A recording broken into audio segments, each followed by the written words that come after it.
Bismillahirrahmanirrahim. Assalamualaikum warahmatullahi wabarakatuh.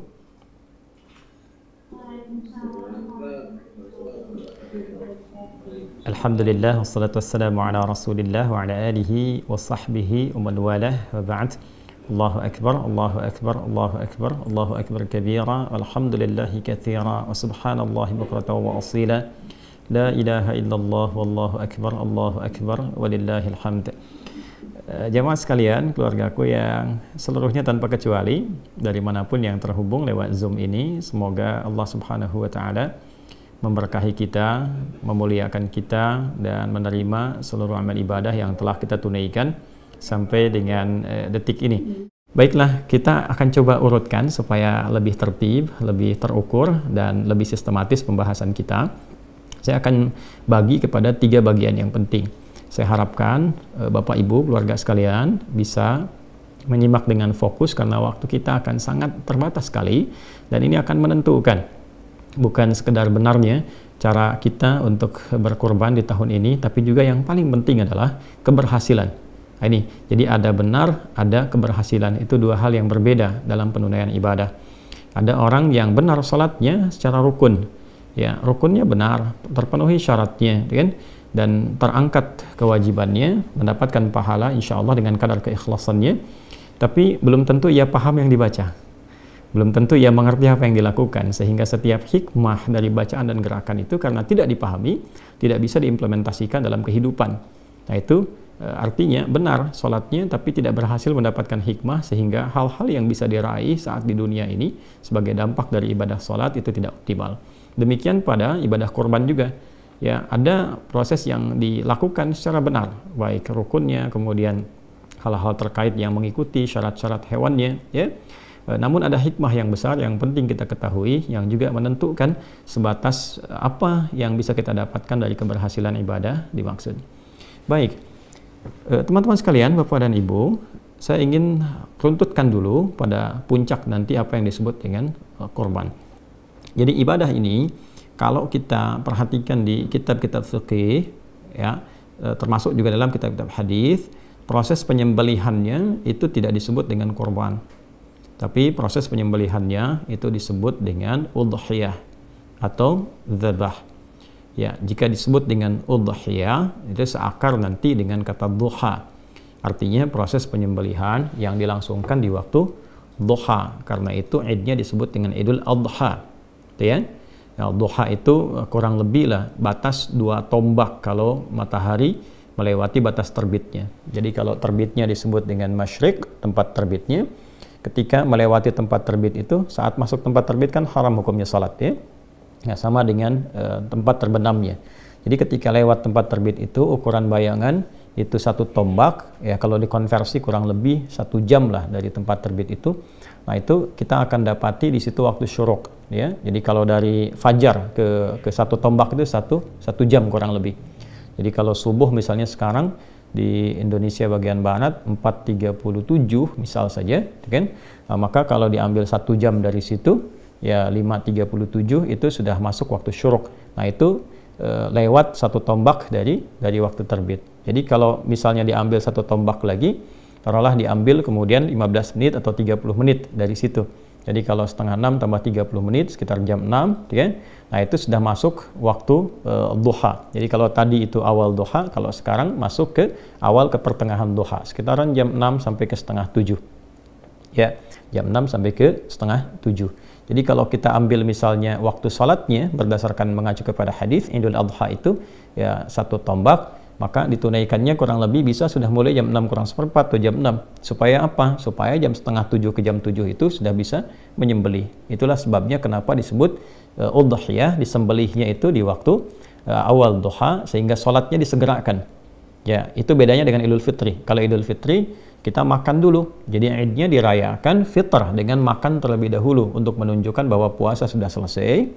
Sekarang sudah tidak puasa lagi, maka kemudian membatalkan terlebih dahulu, makan terlebih dahulu, baru kemudian setelah itu agak senggang berangkatlah ke tempat sholat untuk menunaikan sholat id, sehingga idnya disebut Idul Fitr.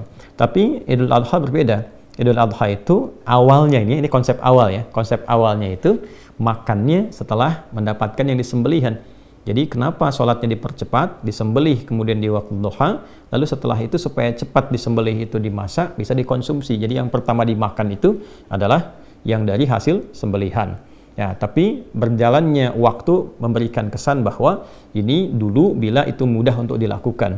Bila kemudian tidak mudah untuk dilakukan dan berbeda situasinya, maka tetap menjadi amalan sunnah, tetapi barangkali yang dikonsumsinya berbeda. Yang penting ada sesuatu yang dimakan.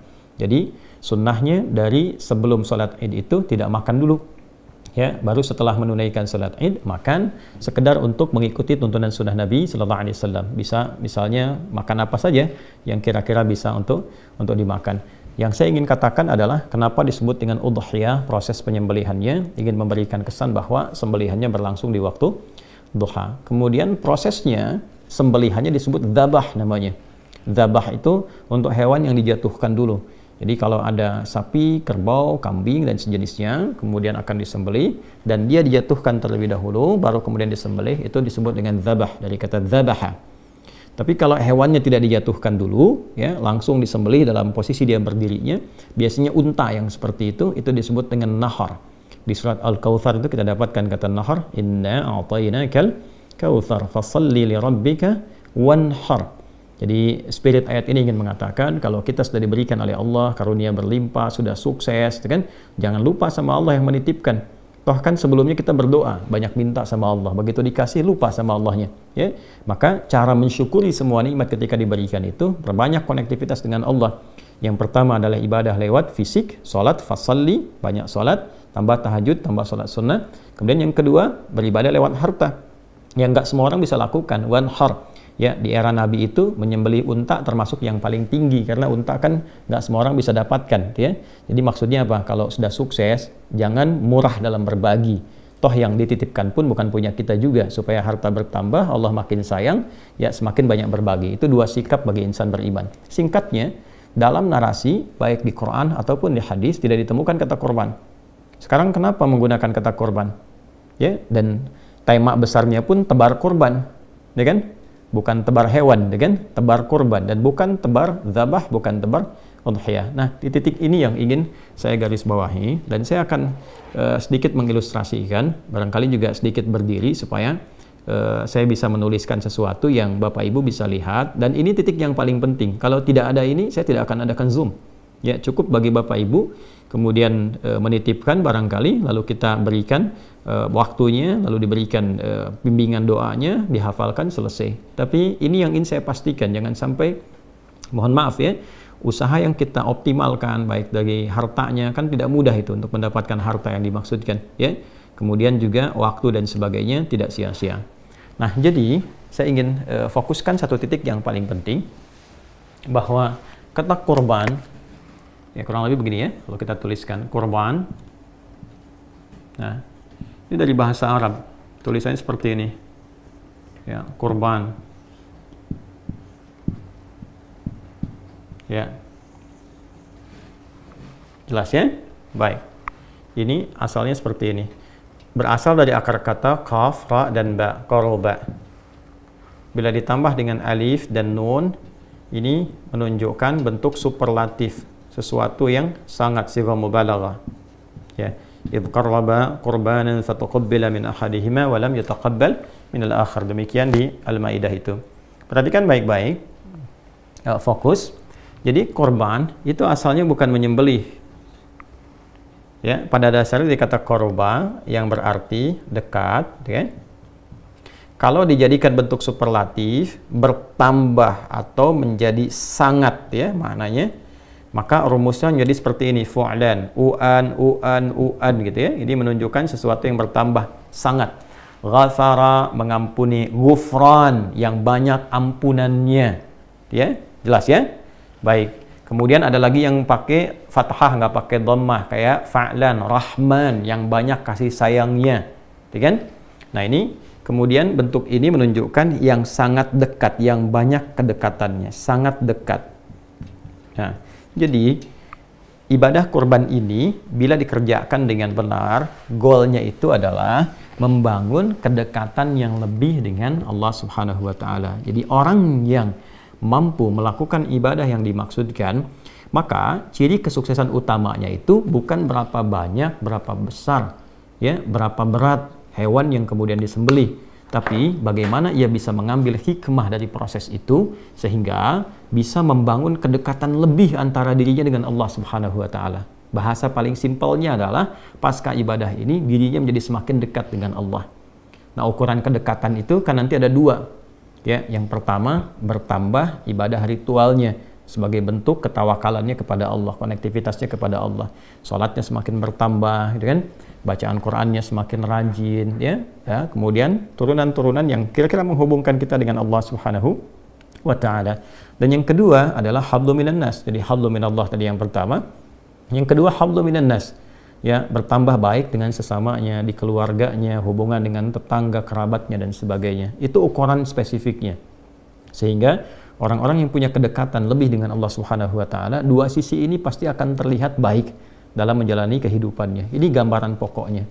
Nah, sekarang pelajaran besarnya adalah bagaimana proses ibadah, sekarang kan sedang ibadah, yang sedang kita tempuh ini, ya Bapak dan Ibu sekalian, bisa menghasilkan satu goal, satu capaian yang tadi telah kita harapkan.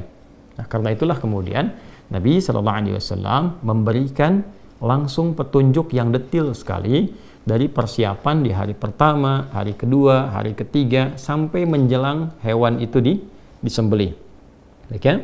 Baik, sekarang kita akan ambil kepada aspek pokok langsungnya dulu ya. Dari sejak Bapak Ibu melakukan akad nih, ya, akad untuk menyembelih atau ikut dalam proses ibadah kurban ini. Jadi akad itu dilangsungkan dengan menyampaikan uangnya, terus terjadi kemudian hewannya diikat untuk disembelih. Diikat itu maksudnya lewat akad. Ini hewan terikat akan disembelih atas nama Bapak Ibu sekalian. Maka dari proses itu terjadi, mulailah muncul kemudian bimbingan dari Nabi SAW sampai ke hari ini, sampai hewan disembelih nanti ya, bukan sampai tanggal 10, ingat, sampai hewannya disembelih. Nah, apa itu? Termaktub dalam hadis Sahih Muslim, nomor hadis 1977. Kita coba cek dulu ya. Ini ada Sahih Muslim, saya bisa bacakan, tapi barangkali untuk menguatkan pada Bapak Ibu sekalian, kita bisa cek paling kanan di pertengahan nomor hadis 1977. Coba kita cek. Nah, ini dia. Jadi ya, nanti kalau punya kitabnya silahkan dicek. Kitab Sahih Muslim nomor hadis 1977 ya, di subtopik yang ketujuh. Babu nahyi man dakhala alaihi ashru dzulhijjah wa huwa yuridu at-tadhhiyah an ya'khudha min sya'rihi aw adfarihi syai'a. Ya, bab petunjuk pedoman bagi orang yang telah memasuki 10 hari pertama bulan Dzulhijjah. Kemudian ia menginginkan atau berminat untuk menyembelih hewan kurban, ikut program ya di situ. Ya, maka sepanjang ia sudah berakad itu, sudah siap itu, ya dia dianjurkan untuk tidak memotong atau mencukur baik semua rambut yang melekat pada tubuhnya ataupun kuku yang melekat pada tubuhnya. Saya sampaikan hadisnya.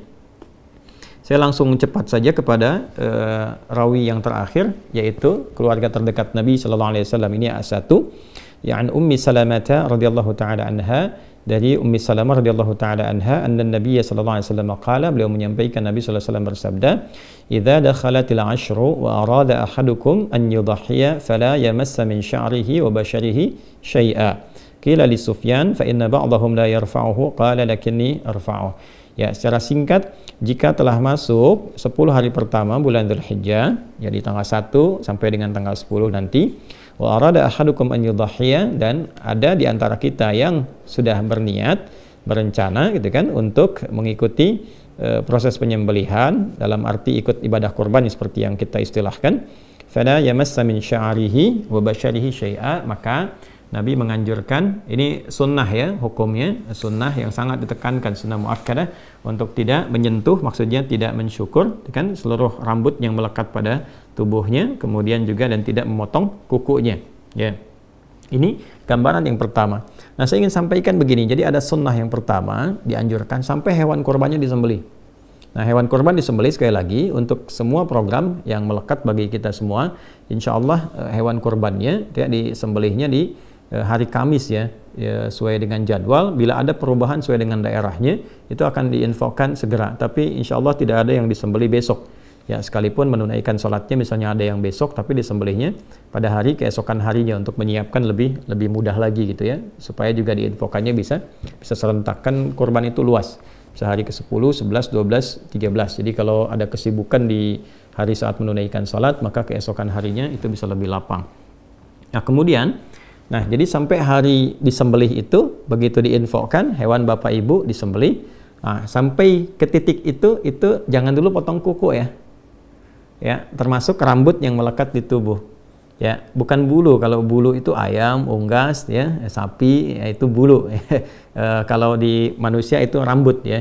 Jadi tidak dipotong dulu. Kuku juga jangan dulu dipotong dulu, ya. Ini jangan dulu dipotong. Kemudian yang melekat di tubuh jangan dipotong dulu sampai nanti hewan korbannya itu disembelih.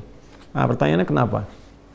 Ini poinnya. Kenapa? Karena nanti ada juga penafsiran lain yang dimaksudkan hewannya. Tapi kalau saya lebih cenderung kepada orangnya, bukan hewan. Saya ulang ya. Ada yang menafsirkan juga hewannya. Saya sangat menghormati untuk penafsiran itu. Tentu juga ada pertimbangan dan alasan. Tapi saya lebih condong kepada orangnya, bukan hewannya. Karena kalau kita teruskan bacaan hadisnya sampai dengan ke bawah, itu akan ditemukan kisah. Ya, ini ada kisahnya di bintang 3 di bawah nih ya. Kalau kita bacakan di sini kita akan dapati keterangan. Qala kunna, dikata Hasan al-Laythi, kunna fil hammam qabila al-adha fattala fihi nasun faqala ba'du ahli al-hammam inna Sa'id bin al-Musayyab yaqra'u hadha aw yanha anhu falaqitu Sa'id bin al-Musayyab fadhakartu dhalika lahu faqala ya ibn akhi hadha hadithun qad nusiya wa turika. Ya kan? Ini ada kisah dari Hasan al-Laythi bahwa di era beliau itu menjelang Idul Adha, menjelang disembelih itu, teman-temannya sudah pada pergi ya, ke kamar mandi umum, kemudian ada yang sudah bersih-bersih, ya, ada yang mengecat rambut, ada yang cukur-cukur dan sebagainya, padahal hewannya belum disembelih. Maka diadukanlah kepada sahabat Sa'id bin al-Musayyab peristiwa itu yang mengetahui betul tentang hadis Nabi dimaksud, dikonsultasikan, ini benar enggak gitu, yang dimaksudkan apakah orangnya atau hewannya atau bagaimana. Maka komen beliau menyampaikan bahwa hadza haditsun qad nusya atau riwayatnya qad turika. Ini tidak tepat ya, ada hadis yang banyak dilupakan. Artinya apa? Yang dimaksud jangan dipotong dulu ya. Jadi ini asbabul wurud yang terkait juga dengan hadis dimaksud. Pertanyaannya kenapa? Ya, saya ulangi pertanyaannya kenapa? Disunnahkan ya, bukan hukumnya haram. Jadi kalau memang ada kondisi-kondisi yang memang harus dicukur misalnya, tidak ideal dengan penampilan tertentu atau ada keperluan yang sifatnya lebih penting misalnya untuk dilakukan, tapi penampilan tidak sesuai, ya boleh-boleh saja, tidak ada masalah. Tapi yang dimaksud adalah, ya ini yang ingin saya tekankan. Nah, Bapak Ibu sekalian, ada anugerah besar di balik ibadah ini yang diikatkan nanti terkait dengan kurban. Berbahagialah bila di antara kita diberikan oleh Allah Subhanahu wa taala kesempatan untuk berkurban dan mengikuti runtutan ibadah dari tanggal 1 sampai dengan hewan kurban itu disembelih. Karena itu esensinya, itu menghadirkan nilai yang sama seperti orang yang haji. Walau dia tidak berhaji, ingat. Jadi bukan mendapatkan pahala haji, bukan. Kalau ingin pahala haji, ya berhaji. Yang dimaksudkan adalah mendapatkan value dari ibadah haji, yaitu sifat mabrur. Ya, kalau kita baca di hadis Muslim, di kitab yang sama, nomor hadis 1349 dari sahabat Abu Hurairah radhiyallahu ta'ala anhu, Nabi SAW menyampaikan, wal hajjul mabruru laisa lahu jazaa'un illal jannata. Haji mabrur itu, itu value-nya mabrur. Ya, mabrur itu bukan makbul. Kalau makbul diterima. Nah, ukuran diterimanya itu apa? Ada value-nya namanya mabrur. Nah, value yang dikerjakan oleh orang haji ini itu bisa diraih ya oleh orang yang tidak haji. Tapi bukan berarti mendapat pahala haji, ingat ya. Berbeda antara pahala dengan value-nya, dengan nilainya. Dan itu tinggi di hadapan Allah. Jadi kalau sama-sama dapat itu, dapat apa nih? Kalau di sana laisa lahu jazaa'un illal jannah, yang di sini dapat apa? Ya. Nah, saya ingin balik dulu dan ini sebagian telah saya terangkan juga. Jadi puncak haji itu kan di tanggal 9. Sekarang nih ya, yang pada wukuf sebentar lagi selesai akan lontar jumrah. Nah, untuk menuju tanggal 9 itu Allah meminta kepada mereka semua untuk menunaikan dan memperkuat ibadah disebut dengan takwa. Itu ada di Quran surah kedua Al-Baqarah ayat 197. Wa tazawwadu fa inna khairaz zadit taqwa. Orang-orang yang sudah bersiap menunaikan haji, dia sudah miqat, sudah nunggu untuk puncak Arafah itu, maka kata Allah perbanyak ibadah. Perbanyak ibadah, perbanyak ibadah. Supaya apa? Supaya ketika masuk ke tanggal 9 puncaknya sudah ada koneksi yang kuat ya. Sehingga mudah, mau doa mudah, mau istighfar mudah gitu kan. kemudian mau minta kebaikan-kebaikan mudah. Kalau sebelum tanggal 9 banyak kemana-mana, nggak banyak ibadah, banyaknya belanja, nanti begitu dia wukuf kosong keadaan hatinya. Nah, orang yang tidak menunaikan haji itu mendapatkan porsi isyarat yang sama dari Nabi supaya memperbanyak ibadah ya di awal-awal bulan Dzulhijjah ini. Dari mana taunya? Kita temukan misalnya di Al-Bukhari nomor hadis 969 dari Ibnu Abbas radhiyallahu taala anhuma. Nabi SAW menyampaikan, "Ma min ayyam al-amalu salihu fiha ahabbu au fihinna ahabbu ila Allah min hadhil ayyam al-ashr."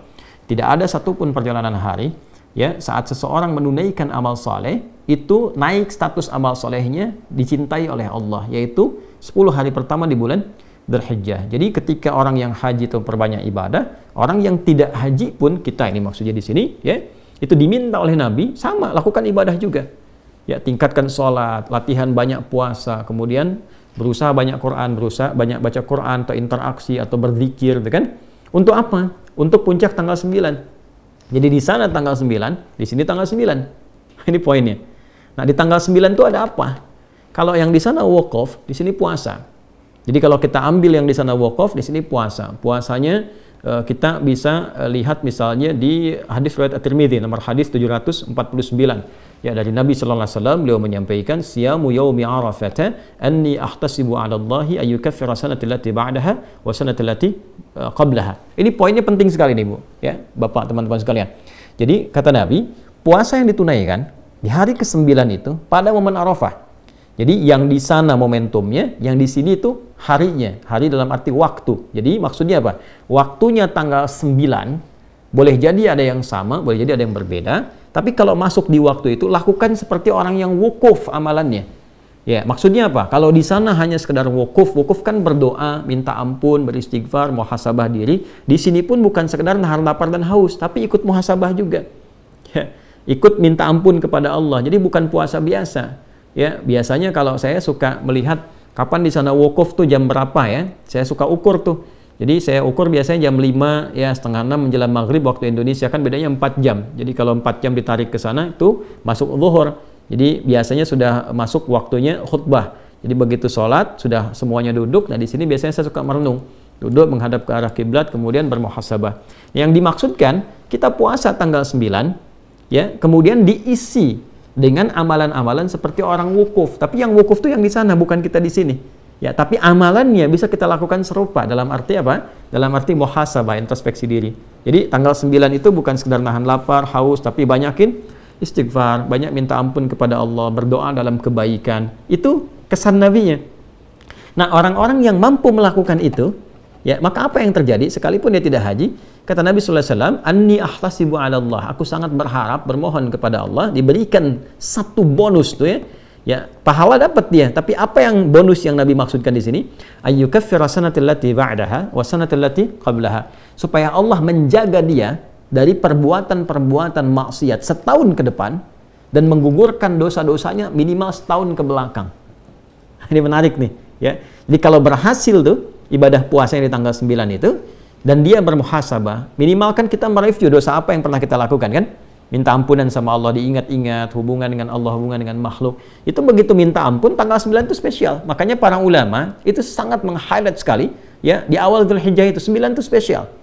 Kalau bisa sekalipun nggak puasa, tetap kita memperbanyak doa di situ. Misalnya ada di kalangan perempuan, akhwat yang sedang haid misalnya, tiba masa haidnya, walaupun tidak menunaikan puasa di dalamnya, tidak terhalang untuk berdoa. Perbanyak doa, perbanyak minta ampun, perbanyak istighfar di situ. Itu potensinya mahal sekali dan yang menyampaikan Nabi. Kan kita ini dinilai dengan iman kita. Ya, awas jangan bertanya, bisa begitu? Tidak. Ini perkara iman. Karena itu kita beriman, kita meyakini apa yang disampaikan Nabi, maka manfaatkan. Ini semua ulama itu kalau dalam tanda petik ya, kalau sudah dekat tuh sering teriak-teriak. Dalam tanda petik, teriak tuh maksudnya kencang mengingatkan. Jangan sampai luput. Jangan sampai luput. Kalau luput nunggu tahun depan. Gitu ya. Maka betul-betul optimalkan. Nah, di titik ini ketika kita memohon, maka turun ampunan Allah. Dosa-dosa yang lampau berpeluang diampuni. Ciri diampuni itu apa? Ciri diampuni, hilang kan kotornya, maka muncul baiknya. Nah, kalau benar dia seperti itu, dia akan dijaga oleh Allah sampai setahun ke depan itu jadi orang baik. Lisannya baik, pandangannya baik, pendengarannya baik. Nah, kebaikan yang muncul setelah yang buruk hilang itu disebut birrun namanya. Birrun. Kalau melekat pada pelakunya disebut mabrur. Kenapa disebut haji mabrur? Karena haji yang dikerjakan dengan benar itu mampu mengentaskan sifat-sifat buruknya dan mentransformasikan, merubah dia jadi lebih baik. Sehingga disebut hajjul mabrur, hajinya, ya, bukan orangnya. Kalau hajinya berhasil, itu yang dimaksudkan Nabi itu. Kalau berhasil melekat pada orang, maka sifatnya mabrur. Nah, orang-orang yang tidak haji, tadi saya katakan, value dari mabrur itu bisa dia dapatkan. Dengan cara apa? Dia bisa isi sepanjang 1 sampai 9 ini untuk bisa mengevaluasi dirinya. Begitu mendapatkan ketenangan, selesai puasa, ada perubahan dalam dirinya. Rasa tenang, rasa baik. Nah, itu yang dimaksud birrun. Kalau melekat pada dirinya, maka disebut dengan mabrur. Maka, apa yang bisa dia rasakan saat menjalani kehidupan, itu lebih baik ke depannya. Kontrolnya lebih baik. Mau bicara yang kurang bagus, dijaga jadi bagus. Memandang yang baik. Itu yang dimaksud hadis Nabi tadi, terjaga dari dosa sampai setahun ke depan. Ya, sampai ketemu lagi. Ya, ketemu lagi, Dzulhijjah lagi. Tiap tahun dijaga sampai dia meninggal, insya Allah husnul khatimah. Ya, husnul khatimah. Nah, yang paling menarik hubungan dengan penyembelihan apa?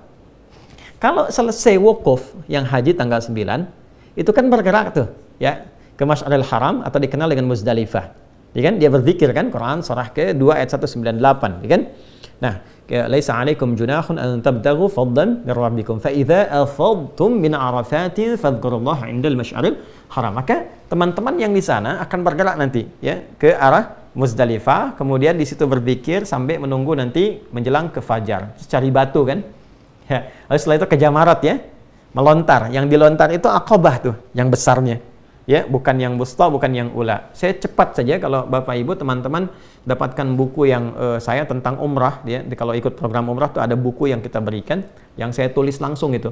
Jadi kami jelaskan betul kenapa Aqabah, kenapa disebut wusta, kenapa ula, kenapa urutannya begitu gitu, ya. Secara singkatnya begini, kalau Aqabah itu gambaran diri kita. Wusta itu lingkaran dekat. Ula itu faktor terjauh, lingkaran luar. Ya, yang terjauhnya. Jadi kadang-kadang yang membuat diri kita itu kurang baik, kurang dekat dengan Allah, yang pertama adalah ketidakmampuan mengontrol diri sendiri. Nafsu. Aqabah itu gambaran dari nafsu. Jadi kalau marah itu bukan karena faktor luar pada umumnya, tapi lebih karena ketidakmampuan mengontrol emosi di dalam. Nah, kalau ini baik, kadang-kadang sudah baik nih, tapi mendapatkan lingkaran sekitar yang dekat yang kurang bagus. Ya, misalnya tetangga, misalnya sikap kurang baik, atau bergaul dengan teman-teman dekat kurang bagus, ya. Atau teman-teman dekat bagus, di keluarga bagus, tapi ditempatkan di tempat kerja, ketemu teman jauh, kena pengaruh yang kurang bagus. Yang dekat itu disebut dengan wusta, lingkaran sekitaran. Ula itu yang terjauh. Walal akhiratu khairul laka minal ula. Aqabah itu pribadi. Karena itu, dari Muzdalifah, yang dilontar itu bukan yang wusta, bukan yang ula, tapi yang Aqabah. Dan perhatikan kalimatnya. Bismillahirrahmanirrahim. Bismillahirrahmanirrahim. Bismillahirrahmanirrahim sampai 7 kali. Setelah itu menghadap ke arah Ka'bah, ya, ke Masjidil Haram, lalu berdoa, ya kan? Inni wajjahtu wajhiya lilladzi fataras samawati wal arda hanifan muslima wa ma ana minal musyrikin. Inna salati wa nusuki wa mahyaya wa mamati lillahi rabbil alamin. La syarika lahu bidzalika umirtu wa ana minal muslimin. Baik. Perhatikan baik-baik. Begitu dilontar, lontaran itu dimohonkan dengan doa untuk menggugurkan sifat buruk yang ada dalam diri. Menggugurkan keburukan yang ada dalam nafsu. Baik ya? Ini kuncinya dulu, satu ya. Jadi begitu dilontar, diharapkan, kan sifat buruk itu di nafsu, lawannya takwa. Ya, nafsu itu nama lainnya fujur. Fujur itu lawannya takwa. Di Quran surah ke-91, ya, ayat 8. Fa'alhamaha fujuraha wa taqwaha. Ya kan? Jadi kalau di takwa ada jujur, di sini ada dusta. Kalau di sini ada sabar, di sini ada amarah gitu. Nah, ini yang diredam. Begitu dilontar, ini naik. Nah, sifat takwa itu sifat dasar malaikat. Nafsu itu sifat hewan. Makanya disebut manusia makhluk hewani, hayawanun natik, hewan yang bisa bicara, tapi punya sifat takwa. Kalau hewan nggak ada takwanya, ya malaikat nggak ada nafsunya. Di malaikat benar terus, Quran surah 66 ayat ke-6, hewan itu punya potensi salah terus. Ya? Nah, itu sifat hewani. Yang tidak haji, maka disimbolkan dengan syariat penyembelihan hewan. Yang di sana lontar. Jelas ya? Maka yang di sini menyembelih. Hakikatnya bukan hewannya. Hakikatnya itu saat menyembelih itu adalah ya menggugurkan sifat-sifat hewani yang dominan sehingga menutup peluang-peluang sifat takwa yang baik yang seharusnya muncul. Ini kapan bisa terjadi? Kalau bisa kita renungi di tanggal 9. Makanya saat puasa kita muhasabah, apa sih sebenarnya yang menjadikan saya kok bisa terasa jauh dari Allah? Bangun malam tuh kayak susah banget tuh. Mau baca Quran susah gitu kan. Mau zikir kok keras lisannya. Kenapa? Padahal tahu kita mau meninggal, tahu pengen husnul khatimah, tahu pengen menghadap Allah. Kok bekalnya seakan sulit dilakukan? Introspeksi diri. Apa yang menyebabkan itu? Ya, jangan-jangan terlalu ya condong ke urusan dunia, sibuk dengan macam-macam sehingga lupa dengan ibadah. Ya, sibuk dengan fisik, sibuk dengan pikiran. Kan ada intelektual, ada fisikal, ada spiritual. Orang kalau terlalu sibuk dengan intelektualnya, rupa makanan untuk rohnya, kaku untuk ibadahnya. Ya, pun demikian, kenapa dengan orang-orang sekitaran misalnya kurang baik, kenapa dengan keluarga tidak baik, dievaluasi sampai kita menemukan itu. Maka kita bertekad dari dalam diri kita. Kalau kita mengandalkan orang kan susah kan? Tapi kalau kita bisa dalam diri kita benahi, maka untuk datang ke masjid, untuk ibadah, untuk sholat itu lebih mudah. Ya. Untuk mengatakan sesuatu yang baik itu lebih mudah sepanjang kita lebih bisa membuka hati. Ya. Kan take off itu kalau tenaganya kuat bisa terbang sendiri kan? Ya. Makanya apa yang harus dilakukan? Ketika yang di sana melontar, di sini menyembelih. Dan tidak semua orang bisa memiliki ya sesuatu untuk disembelih. Jadi berbahagialah ketika kita diberikan kesempatan oleh Allah untuk bisa menyembelih dalam arti untuk menunaikan ibadah ini, itu mahal. Itu mahal sekali hikmahnya. Tapi jangan sampai berhenti di sekedar saya pesan ya, sekian. Bukan itu yang diinginkan. Ya, kalau cuma begitu ya Bapak Ibu bisa lakukan dimanapun. Yang ingin saya tekankan adalah jangan sampai gagal saat itu disembelih.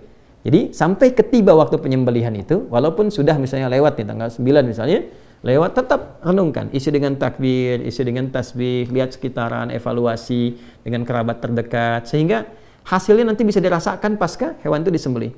Begitu hewan disembelih, perhatikan baik-baik ya, baik saya, Anda, kita menyembelih secara langsung atau diwakilkan oleh orang lain yang menyembelih dan waktunya disampaikan. Tapi kalimatnya sama ketika disembelih. Bismillahirrahmanirrahim. Satu. Ya kan? Coba lihat yang di sana lontar Bismillahirrahmanirrahim, di sini Bismillahirrahmanirrahim dan menghadap ke kiblat. Setelah itu, ini yang sering lupa.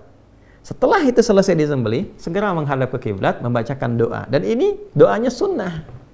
Kalau kita lacak di kitab hadis banyak doanya. Ya, apa doanya? Sama persis dengan orang selesai lontar jumrah, lontar Aqabah. Menghadap ke arah kiblat, inni wajjahtu wajhiya lilladzi fataras samawati wal arda hanifan musliman wa ma ana minal musyrikin. Inna salati wa nusuki wa mahyaya wa mamati lillahi rabbil alamin la syarika lahu wa bidzalika umirtu wa ana minal muslimin atau wa ana awwalul muslimin. Ya Allah, sungguh aku saat ini menghadapkan diriku sepenuhnya kepadamu. Maksudnya bertawakal, maksudnya sepatuh-patuhnya. Jadi kalau kita mengatakan inni wajah, itu komitmen yang kuat untuk patuh. Dalam bahasa Arab itu begitu, ya. Aku hadapkan diriku sepenuhnya kepadamu penguasa langit dan bumi. Sungguh sekalipun aku sholat, aku ibadah, ya manasik, ya atau aku menyembelih sampai sekarang, atau bahkan aku hidup atau aku wafat saat ini, ya aku semua jadikan tawakal kepadamu. Aku berjanji tidak akan pernah menyimpang apalagi berbuat musyrik, dan mulai saat ini, nah ini poinnya, mulai saat ini aku berkomitmen akan patuh kepada semua tuntunanmu. Ingat loh kalimat itu, ada satu komitmen yang dibangun. Jadi setelah itu disembelih kita mengatakan wa ana minal muslimin, aku termasuk hamba yang muslim, maksudnya aku akan patuh kepada semua ketentuanmu yang diberikan petunjuknya oleh Rasulullah sallallahu alaihi wasallam. Ya kan? Nah, baru selesai itu. Maka kalau itu udah selesai, lalu dari situ ada feedback pada diri kita. Jadi di sana selesai kan, melontar, menghadap ke kiblat, kita selesai menyembelih, menghadap ke arah kiblat. Lalu bermohon kebaikan pada Allah Subhanahu wa taala. Nah, titik itulah kemudian yang melahirkan kurban. Titik itu yang melahirkan kurban. Jadi setelah kita merasakan ada keberanian untuk mengevaluasi diri, kita jadi lebih baik, lebih dekat dengan Allah, ya, lebih ringan lisan berzikir, lebih ingat bahwa kita akan pulang, lebih meningkat ibadahnya, lebih nyaman, lebih enak. Itu yang dimaksud dengan kurban. Ya, makanya ibadahnya, kenapa para ulama memperkenalkan nama kurbannya bukan penyembelihannya, untuk memberikan kesan pengingat yang kuat kepada kita, yang diharapkan itu perubahannya, bukan sekedar hewannya. Kalau mau nyari pahala, dengan hewannya sepanjang ikhlas, sumbernya bersih, pahala dapat. Tuh, mau nyari pahala. Tapi kalau kita mau mencari lebih dari situ, supaya mendapatkan percikan keberkahan dari ibadah itu, maka urutan ini setidaknya kita bisa optimalkan. Ya, jadi saya sangat berharap Bapak Ibu sekalian di sesi ini kan pembekalan menuju ke penyembelihan. Saya harapkan kepada kita semua ya dengan izin Allah Subhanahu wa taala sambil kita saling mendoakan. Yang pertama, coba kita ikuti sunnah-sunnah yang tadi Nabi tuntunkan karena ini setahun sekali dan tidak semua punya kesempatan seperti ini. Ya, tidak semua punya kesempatan yang serupa. Jadi syukuri ini dengan cara kita optimalkan. Yang kedua, kita saling mendoakan dulu untuk semua supaya Allah kasih kemudahan. Ya, ringankan berbagi, doakan yang di sana, yang di haram, gitu kan, supaya mendapatkan kemudahan dari Allah, diterima ibadah hajinya, gitu kan, lapangkan. Jadi mendoakan orang lain itu melatih hati kita supaya lunak. Kalau hati kita sudah lunak, sudah enak, itu masya Allah, itu mudah sekali untuk dibawa zikir, ya, dibawa kepada hal yang baik. Lalu minta sama Allah menguatkan diri kita, ya. Ya muqallibal qulub tsabbit qulubana ala dinik, ada iman, ala istiqamah, ala tawakkul ilaik, gitu kan? Minta kebaikan. Setelah itu isi perbanyak dengan, kalau kita lihat di Musnad Ahmad itu dengan takbir, dengan tahmid, dengan tasbih, dengan tahlil, sampai kemudian masuk di penunaian salat, ya, sampai kemudian disembelih bahkan di 3 hari terakhir. Karena bentuk syukurnya ya bertambah takwanya. Jadi kalau nanti selesai kurban, itu ukuran pertamanya nanti 2 hari setelah itu. Jadi begitu selesai kurban 2 hari, makanya disebut hari tasyrik kan? Hari tasyrik itu, ya, itu 2 sampai 3 hari kan? 11, 12, 13. Standar kecilnya 2 hari. Quran surah ke-2 ayat 203. Wadhkurullaha fi ayyamin ma'dudat faman ta'ajjala fi yawmain. Itu disebut nafar awal, ya. Kemudian ada yang nafar akhir, ya, ada nafar akhir ditambah dengan 3 hari. Intinya apa? Ada ujian tuh di 2-3 hari itu, merasa kenikmatan nggak? Ya, merasa senang ibadah nggak? Tambah nggak? Ya, hubungan baik nggak dengan sesama dan sebagainya. Kalau kita dapat itu ciri pertama bahwa kurban kita bukan sekedar diterima oleh Allah, tapi ada berita baik bahwa kurban itu telah memberikan perubahan dan keberkahan dari sisi Allah kepada kehidupan kita. Nah, tapi untuk siapa? Limanit taqa. Coba baca Quran surah kedua ayat 203 tuh, paling kiri sebelah atas. Wadhkurullaha fi ayyamin ma'dudat faman ta'ajjala fi yawmaini fala itsma 'alaihi wa man ta'akhkhara fala itsma 'alaihi limanit taqa. Ya, jadi yang di sana mabit di Mina, ya kan? Di mabit di Mina itu kan untuk mengevaluasi diri, nambah ketaatan nggak? Yang di sini ya sama, mengevaluasi pasca penyembelihan. Walaupun sedang liburan. Liburan tuh ingat sholat nggak? Masih bisa tahajud nggak? Ya kan? Masih bisa baca Quran nggak? Terus perubahan kebaikan interaksi kita nambah nggak? Nah, itu esensinya. Ya, jadi itu hal yang paling penting. Kalau yang lain-lain saya kira standar untuk semuanya, tapi lebih kepada kurban itu kenapa kita ambil judul besar tebar kurban, supaya rasa kasih itu semakin menyebar, kebaikannya semakin meluas, dan kedekatan kepada Allah Subhanahu wa taala semakin tinggi, semakin baik, ya. Itu kira-kira gambarannya. Jadi kita berharap dosa diampuni. Kayak sama, saya pun belum bercukur ya, sama persis. Jadi begitu sudah disembeli baru kita bersih, kita berharap. Supaya apa? Kata sebagian ulama, supaya Allah mengampuni semua bagian tubuh kita dan semua bagian sampai rambut dan kuku sebelum terpisah kita potong. Barangkali ini pernah bermaksiat, ya kan? Kemudian bagian ini pernah bermaksiat. Jadi sebelum dicukur, sebelum dipisahkan, ini Allah sudah ampuni. Jadi bersih saat dipisahkan dari bagian tubuh kita. Nah, itu diantara hikmahnya. Ya, ini hal yang terkait dengan pembelajaran, pembekalannya, saya kira sangat jelas sekali ya untuk bisa dipahami dengan baik. Tinggal teknis. Baik ya.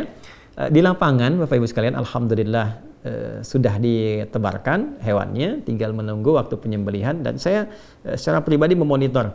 Ya, memonitor secara pribadi, dan alhamdulillah tahun ini jadi semakin luas. Mudah-mudahan dengan keikhlasan saya sangat mengajak pada kita semua, kita berusaha ikhlas. Ikhlas itu sudah melapangkan semua apa yang telah dikerjakan, tawakal pada Allah. Jadi hasilnya serahkan pada Allah. Yang penting kita sudah ikhtiar, ya. Nah, ini yang akan menentukan penilaian Allah Subhanahu wa taala pada kita semua. Nah, poin terbesarnya alhamdulillah hari ini di tahun ini maksudnya semakin meluas dan semakin beragam untuk penerimanya. Kalau kemarin itu kita fokuskan ke daerah-daerah tertentu, kita hanya batasi 100, sekarang kita buka ada sekitar 210 kambing, kemudian sapinya ada 11, itu pun saya minta cukupkan dulu karena mengingat waktu untuk koordinasi, jadi kita tidak sembarangan. Ya, kita betul-betul kami minta timnya datang ke lokasinya, memastikan dibikin kemudian tandanya betul-betul orangnya itu tertulis dengan benar, setiap hewannya diserah terimakan, ada kemudian panitia setempatnya diberi arahan lagi, jadi semua terkoneksi ya, dan dokumentasi dan semuanya, dan yang paling penting waktu supaya bisa diinfokan saat akan disembelih. alhamdulillah saat ini jadi ada kita bagi tiga bagian ya. Ada bagian pertama wilayah-wilayah yang dalam tanda petik ya, ada wilayah fuqara ya, orang-orang yang butuh perhatian gitu kan. Yang kedua adalah yang korban gempa, khususnya wilayah Cianjur yang kemarin dan sekitarannya itu, ada yang masih mengungsi, ada yang masih di tenda sebagian dan sebagainya.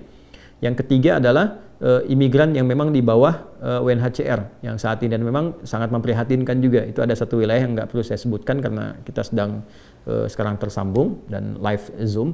Ya, itu ada mereka beberapa negara yang memang sangat sulit untuk menemukan daging apalagi. Jadi kita supportkan ketiga bagian ini dengan 4 atau 5 wilayah berbeda. Jadi bercabang, tapi kita sampaikan juga update-nya. Dan ada penanggung jawab di setiap wilayah-wilayahnya sampai ke orang per orangnya. Insya Allah rapi tersusun di bagian-bagiannya. Tapi yang paling penting disampaikan adalah hewannya, Bapak Ibu sekalian, itu disembelihnya di hari Kamis. Saya ulangi ya, hewannya disembelihnya di hari apa? Kamis, ya.